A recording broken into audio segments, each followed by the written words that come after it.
पहली बात, जो बीता सो बीता, जो हुआ उसे न तो अनहुआ किया जा सकता है, न करने की चेष्टा में व्यर्थ समय गंवाने की कोई जरूरत है। अतीत के लिए रो मत, भविष्य के लिए प्रार्थना करो। अतीत के लिए पछताओ मत, क्योंकि उस पछतावे में भी गंवाया गया समय फिर लौट कर नहीं आएगा। उतना समय तो गया, कुछ किया नहीं जा सकता, जो गया गया। अब पछताओ मत, क्योंकि पछतावे में गया समय भी व्यर्थ जाएगा। व्यर्थ के कामों में समय जाता है, फिर व्यर्थ के कामों में पछतावे में समय जाता है। मूल तो गया गया, अब तुम व्यर्थ ब्याज भी कमा रहे हो। तो पहली तो बात ख्याल रखो, अतीत के लिए पछतावा ना समझिए। अतीत का अर्थ ही यह है कि जो अब हमारे हाथ के बाहर हुआ, तीर छूट चुका, अब उसे वापस तुम तर्कस में न लौटा सकोगे। लेकिन चिंता का कोई कारण नहीं। ये चिंता भी उसी मन का जाल है जिसने अतीत को गंवाया। अब वही मन चिंतातुर होकर वर्तमान को गंवाएगा। तब किसी दिन भविष्य में, जब भविष्य वर्तमान बनेगा, तुम पछतावे के लिए पछताओगे। ऐसा चक्र है, दुष्ट चक्र, जिसमें आदमी फंसता चला जाता है। बहुत ठीक से सभी के समझ लेने की बात है, किसी एक के नहीं, क्योंकि प्रश्न होंगे अलग अलग, लेकिन इस संबंध में सभी का प्रश्न एक है। अतीत के लिए सभी पछताते हैं। कोई काम वासना में गंवाया इसलिए पछताता है, किसी ने क्रोध में गंवाया इसलिए पछताता है, किसी ने लोभ में गंवाया इसलिए पछताता है। अतीत के लिए सभी पछताते हैं, और इससे बड़ी कोई मूढ़ता नहीं है। कुछ किया ही नहीं जा सकता। जब कुछ किया ही नहीं जा सकता, छोड़ो बात, कल नहीं जाग पाए सोए, फिक्र छोड़ो। अब तो बीते कल में जाग ना सकोगे, आज जागो। आज ही प्रारंभ है। देर कितनी ही हो गई हो, इतनी देर कभी नहीं हो जाती कि जीवन रूपांतरित ना हो जाए। अगर इतनी समझ भी शेष है कि अतीत मैंने व्यर्थ गंवाया, तो काफी समझ शेष है। एक किरण भी शेष है तो सूरज को खोजा जा सकता है। एक बीज भी शेष है तो पूरा उपवन निर्मित किया जा सकता है। और इतना कोई कभी नहीं गंवाता कि सभी कुछ गंवा दे। गंवा ही नहीं सकता, क्योंकि संपदा हमारा अंतर स्वभाव है। हम कितना ही गंवाएं, गंवाने से हम मुश्किलें खड़ी कर देते हैं स्वयं तक आने में, लेकिन स्वयं नष्ट नहीं हो जाता। समय हम कितना ही व्यर्थ करें, इससे स्वयं व्यर्थ नहीं हो जाता। तुम आज भी लौट सकते हो, तुम आज भी अंतर यात्रा पर आ सकते हो। थोड़ी अड़चन होगी। कल जो मैंने कहा वो तुम्हें निराश करने को नहीं कहा है, वो तुम्हें सजग होने को कहा है। यही मनुष्य का उलझाव है। जो सुलझाव के लिए कहा जाता है उससे भी उलझाव खड़ा हो जाता है। कल जो मैंने कहा वो तुम्हें उदास होने को नहीं कहा है। इसलिए नहीं कहा कि तुम अतीत के लिए पछताओ, इसलिए कहा है कि ऐसी भी देर बहुत हो गई, पर अब और देर मत करो, जब जागे तभी सुबह। यदि बचपन ब्रह्मचर्य में बीता होता तो अंतर यात्रा सुगम होती। रास्ते पर कंकड़ पत्थर न होते, फूल बिछे होते। रास्ता अभी भी है, फूल नहीं, थोड़ा कंटकाकीर्ण होगा, थोड़े कंकड़ पत्थर होंगे, ऊबड़ खाबड़ होगा, बस इतना ही फर्क पड़ रहा है। जहां सुगमता से यात्रा हो सकती थी वहां थोड़ी दुर्गम होगी। जहां क्षण में पहुंचा जा सकता था वहां थोड़ा ज्यादा समय लगेगा, थोड़ा तप होगा, थोड़ी कठिनाई होगी, हाँपोगे थोड़े, पसीना बहेगा थोड़ा, बहुत नीचे उतर गए, चढ़ना होगा। ब्रह्मचर्य होता उतरे ही ना होते, चोटी पर ही होते। चलना समतल भूमि में होता, खाई खड्ड में उतर गए, चढ़ना होगा, बस इतनी ही बात है। पछताओ मत, इतनी ही शक्ति को तपश्चर्या में लगाओ, चढ़ने में लगाओ। और चढ़ने को दुख और उदासी से मत करो। सौभाग्य समझो कि अभी भी जाग गए। बहुत हैं जो अभी भी नहीं जागे। तुम छोटे ही गड्ढे में उतर के जाग गए, बहुत हैं जो गहरी खाइयों में उतर गए हैं और उतरे ही चले जाते हैं। सदा जीवन का विधायक रूप देखो ताकि तुम उदास ना हो जाओ, क्योंकि जो उदास है उसके पैरों में पत्थर बन जाते, क्योंकि जो निराश है वो थक के बैठ जाता है। और मैं कई लोगों को जानता हूं जो मंजिल के सामने ही थक के बैठ गए। उठ जाएं तो मंजिल सामने, अक्सर ऐसा होता है। लंबी यात्रा तो लोग पार कर लेते हैं, फिर जब मंजिल करीब आ जाती तब थक के बैठ जाते, 2 कदम चलना मुश्किल हो जाता है। लंबी यात्रा तो आसाम में कर लेते हैं पूरी, जब मंजिल सामने आती है तब अपनी थकान का अनुभव होता है, बैठ जाते हैं, कहते हैं अब तो पास है, अब तो पहुंच जाएंगे। बैठ के सो भी सकते हो। और मंजिल कुछ ऐसी है, गत्यात्मक है। तुम बैठ जाओगे, मंजिल बैठी ना रहेगी, मंजिल भाग रही है। जब आंख खोलोगे शायद पाओ कि मंजिल अब सामने नहीं है, किसी क्षण में थी, किसी भाव दशा में सामने थी, किसी दूसरी भाव दशा में सामने ना होगी। मंजिल कोई स्थिर चीज नहीं, कोई वस्तु नहीं, भावोन्मेष। तो किसी प्रेम के क्षण में, प्रार्थना के क्षण में पास होती। जब प्रेम खो जाता है, प्रार्थना खो जाती, दूर हो जाती। दूरी और पास होना तुम्हारे मन की अवस्थाओं पर निर्भर है। जब मन बिल्कुल नहीं होता तो तुम मंजिल के भीतर होते हो, तुम भवन के भीतर होते हो, मंदिर के भीतर होते हो। जो गया गया, चिंता का कोई भी कारण नहीं। सभी ने गंवाया है, तुमने अकेले थोड़ी गंवाया। सभी भटके, तुम अकेले थोड़ी ही भटके हो।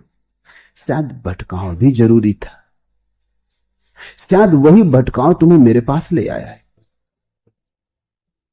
इसे मैं कहता हूं जीवन को विधायक ढंग से देखने की दृष्टि। कुछ दिन हुए, एक शराबी आया, उसने कहा कि मैं बर्बाद हो गया शराब पी पी के, अब तो छोड़ भी नहीं सकता हूं, ऐसी गहन आदत बन गई, मन की ही नहीं शरीर की भी आदत बन गई। अब तो छोड़ता हूं तो शरीर में भी बेचैनी अनुभव होती। अब तो मेरे चिकित्सक भी कहते हैं कि छोड़ना आसान ना होगा, शरीर की जरूरत हो गई। मैंने तो जीवन यूं ही गंवाया। वो रोने लगा, उसने सिर पीट लिया। मैंने कहा इसे भी थोड़ा गौर से देख, बहुत हैं जो शराबी नहीं है और मेरे पास नहीं आए, शायद तेरी शराब ही तुझे मेरे पास ले आए। शराब को भी धन्यवाद दे, जीवन को शुभ की दिशा से देख। कभी कभी मंदिर का रास्ता मधुशाला से होके भी जाता है, कभी कभी मंदिर के पड़ोस में जो रहता है वो चूक जाता है और मधुशाला से आने वाला पहुंच जाता है। उठने के लिए गिरना जैसे जरूरी है, पाने के लिए खोना जरूरी है, नहीं तो पाने का पता ही नहीं चलता। इसलिए तो हम बचपन को खोते। अब दोबारा जब हम बचपन को पाएंगे, होश पूर्वक खोजेंगे, निर्मित करेंगे, तब हम समझेंगे उस सौभाग्य को। सभी बच्चे रहे, लेकिन किसने जाना उस सौभाग्य को, यूं ही गंवा दिया। और जीसस कहते हैं जो बच्चों की भांति होंगे वो मेरे प्रभु के राज्य के अधिकारी। और हम सभी बच्चे थे, और जब हम बच्चे थे तब हमें कुछ भी पता ना चला कि हम प्रभु के राज्य के अधिकारी, राज्य के भीतर थे। पता कैसे चलता है? मछली को पता चलता है सरोवर का जब मछुआ उसे जाल में खींच के रेत पे पटक लेता है, तब तड़फड़ाती है, तब रोती चिल्लाती है, तब वो कहती हाय, ये जाना ही ना अब तक कि मैं सरोवर में थी। सरोवर को जानना हो तो रेत पर तड़फना जरूरी है, ऐसा जीवन का गणित है। तो घबराओ मत, जो हुआ हुआ, तड़फ लिए रेत पर काफी। इतना जीवन भी अगर शेष है कि तड़फन अनुभव होती है तो सरोवर दूर नहीं, कहीं पास ही। रेत से सरोवर कितने दूर हो सकता है? रेत जल के पास ही पास है, जल के किनारे पर ही रेत है। अगर तड़फ रहे हो, तड़फन को छलांग बनाओ, उछलो। कई बार तो ऐसा होता है कि आकस्मिक रूप से उछलती मछली रेत में पानी में वापस पहुंच जाती है, रास्ता भी पता नहीं होता कहां जाए। तड़फ इतनी होती है कि आंखें अंधी हो जाती। भक्तों से पूछो, वो कहते हैं जो तड़फा उसने पाया, जो रोया उसे मिला। दिल भर के रो लो, आंसू धो देंगे। जीवन को लेकिन विधायक ढंग से देखो।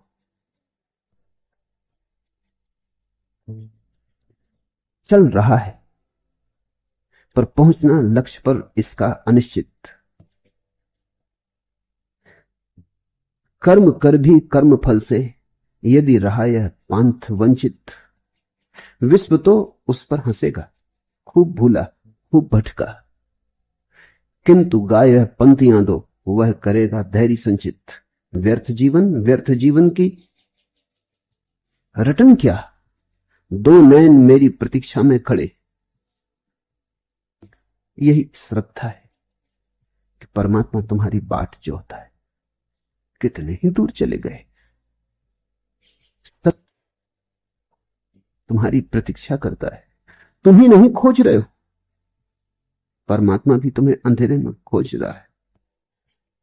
जीसस ने कहा है, गड़रिया आता है सांझ सूरज के ढले, अपनी गाड़रों को संभालता हुआ, भेड़ों को संभालता हुआ। अचानक पाता है एक खो गई, सब कुछ छोड़ देता है, वहीं उस एक की तलाश में निकल जाता है। उस अंधेरी रात में सब कुछ छोड़ जाता है, असहाय उस एक की खोज में निकल जाता है जो भटक गई। और जब उसे पा लेता है तो उसे कंधे पर रख के लौटता है। ठीक कहा, जान के कहा। पता है जीसस को जो वो कह रहे हैं, किंतु गाय पंक्तियां दो वह करेगा धैर्य संचित। व्यर्थ जीवन की रटन क्या, दो नैन मेरी प्रतीक्षा में खड़े। जो गया गया, व्यर्थ था, व्यर्थ सही, पर कोई तुम्हारी प्रतीक्षा करता है। तुम ही नहीं खोजते, परमात्मा भी खोजता है। अगर तुम ही खोजते और वो ना खोजता तो मिलना हो ही नहीं सकता था। मिलना कहीं एक तरफा हुआ। हाथ दो ताली से बच, ताली हाथ दो हाथों से बजती। तुम अकेले ही ताली बजाते होते हो, परमात्मा का हाथ उत्सुक न होता, ताली बजने वाली नहीं थी। ताली बहुत बार बजी, उसका हाथ भी आतुर है, उतना ही जितना तुम्हारा। पंथ जीवन का चुनौती दे रहा है हर कदम पर, आखिरी मंजिल नहीं होती कहीं भी दृष्टिगोचर। धूल से लद स्वेद से सिंच हो गई है देह भारी, कौन सा विश्वास मुझको खींचता जाता निरंतर। पंथ क्या, पथ की थकन क्या, स्वेद कण क्या, दो नयन मेरी प्रतीक्षा में खड़े। मत देखो धूल जो राह पर इकट्ठी हो गई, मत गिनो सूल जो राह पर मिले। नजरें उठाओ, दो नयन मेरी प्रतीक्षा में खड़े। भक्त की भाषा बोलो तो भगवान तुम्हारी प्रतीक्षा कर रहा है। ज्ञानी की भाषा बोलो, सत्य आतुर है अनावृत होने को। जैसे दुल्हन आतुर है, आए दुल्हा उठाए घूंघट।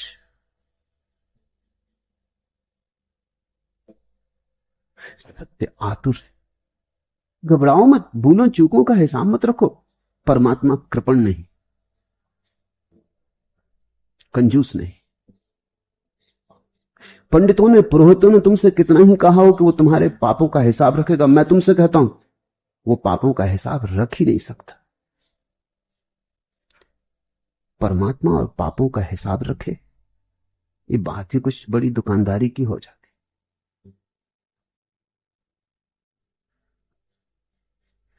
तुम कितने ही भटको भूलो, तुम कितने ही अंधकार में निकल जाओ, उसका हाथ तुम्हें खोज ही रहा है।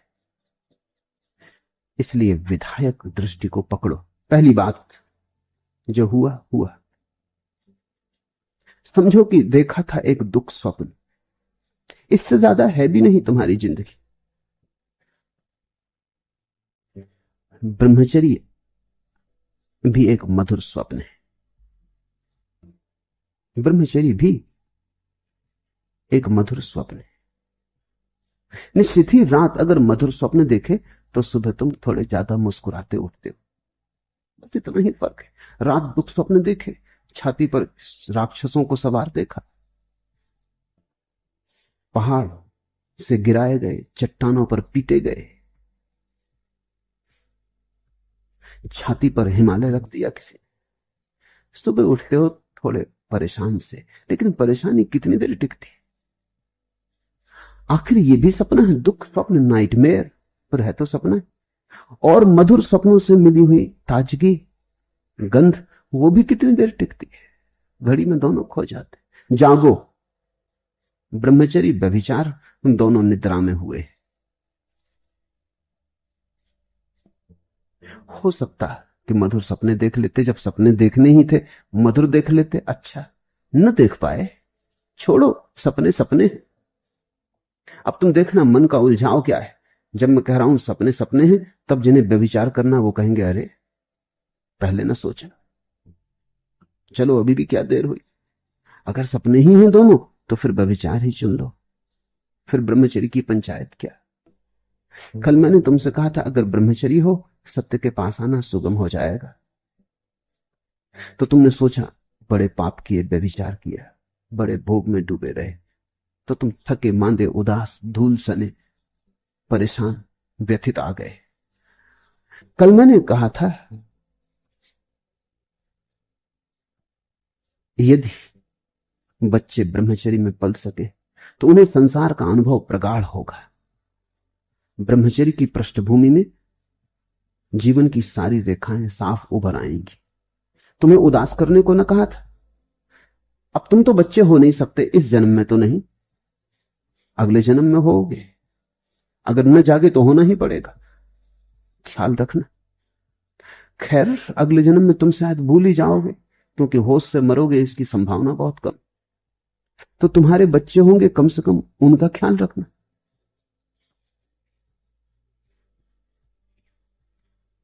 लेकिन वो तो तुमने न सोचा। तुम ये समझ के आ गए कि अब तो बात खत्म हो गई, अब तो प्रज्ञा का जन्म कैसे होगा। ये मैंने नहीं कहा था कि प्रज्ञा का जन्म हो ही नहीं सकता, सुगम होता, अब थोड़ा दुर्गम होगा, पर अंततः फर्क तो दुख स्वप्न और मधुर स्वप्न का है। रात सुख में बीत जाए तो सुबह तुम जरा और ढंग से उठते हो। एक प्रसाद होता है उठने में, ताजे होते, स्वस्थ मन होते, स्वच्छ गात होते हो, स्नान किए किए ताजे ताजे नहाए नहाए होते। मधुर स्वप्न की गूंज, मधुर स्वप्न की सहनाई भीतर बजती रहती। तुम्हारे पैरों में थोड़े घूंघर बंधे होते, थोड़ा संगीत होता है। दिन के लिए ये सहारा होगा। फिर तुम दुख स्वप्न से उठते हो, तुम सुबह ही क्रोध में उठे, नाराज उठे, परेशान उठे, किसी तरह उठे, बोझ रूप दिन को तुम ढोओगे। लेकिन ये बातें इसलिए होती हैं कि तुम बेहोश हो। अगर तुम होश में उठो सुबह तो दुख स्वप्न और स्वप्न दोनों बराबर है। तुम कहोगे अरे सब सपने थे, तुम झिड़का दोगे उन सपनों को अपने से, तुम दोनों से मुक्त हो जाओगे। जो गया गया, अर्थ तो कमाया पर शुरुआत ही गलत हो गई। कोई 6-7 साल का था तब काम वासना सक्रिय हो गई। और यह भी बता दूं कि केवल 7 महीने मां के गर्भ में रहकर बाहर आ गया था। तुम्हें जान के आश्चर्य होगा कि मां के गर्भ से 9 महीने के पहले जो बच्चे आ जाते हैं, वैज्ञानिकों के पास उसका अभी कोई ठीक